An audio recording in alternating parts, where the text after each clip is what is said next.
Les 12 coups de midi. Émilien perturbé par un incident en direct, Jean-Luc Reichmann, affolé Émilien, est de retour pour une nouvelle participation dans les 12 coups de midi ce mardi 18 mars 2025 sur TF1. Cependant, la veille, le champion a été déboussolé par un des membres de la production. Jean-Luc Reichmann a lancé une semaine spéciale dans l'émission Les 12 coups de midi. L'animateur a débuté une opération SIDAction et, durant toute la semaine, le champion jouera également pour récolter des fonds en faveur de l'association. Émilien, qui a battu un record mondial, a entamé cette semaine de compétition, en réalisant un gros coup ce lundi 17 mars 2025 sur l'antenne de TF1. En effet, il a signé un coup de maître à 20 000 € et a permis à l'association de remporter 25 000 €.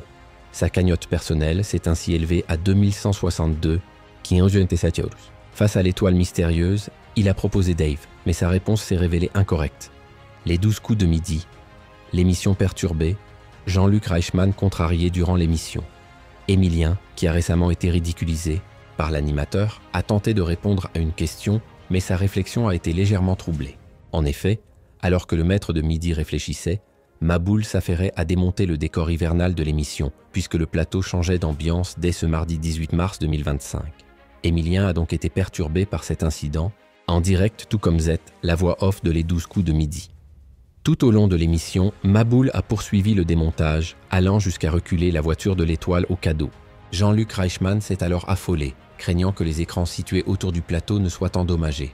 « Il a failli péter le décor », s'est-il exclamé dans les dernières minutes du programme. L'acolyte de Jean-Luc Reichmann a même subtilisé la table sur laquelle Émilien pose habituellement son trophée, qu'il détient depuis 536 jours. Les 12 coups de midi démarrent la semaine en tête du côté des audiences.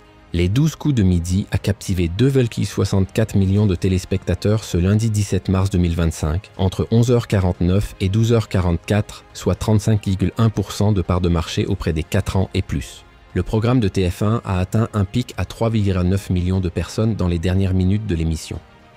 Sur une semaine, le divertissement est en baisse de 3,3 points de part d'audience. Le divertissement a fédéré 36% des femmes responsables, des achats de moins de 50 ans et 31% sur les 25-49 ans. Sur les plus jeunes, Jean-Luc Reichmann était puissant avec 41% sur les 4-14 ans et 31% sur les 15-34 ans. Cette performance a permis à la chaîne privée de se classer en tête des audiences à la mi-journée. La nouvelle victoire de Joël, qui célébrait son anniversaire dans Tout le monde veut prendre sa place, a séduit 1,76 million de téléspectateurs sur France 2, soit 21,7% de part de marché auprès des 4 ans et plus.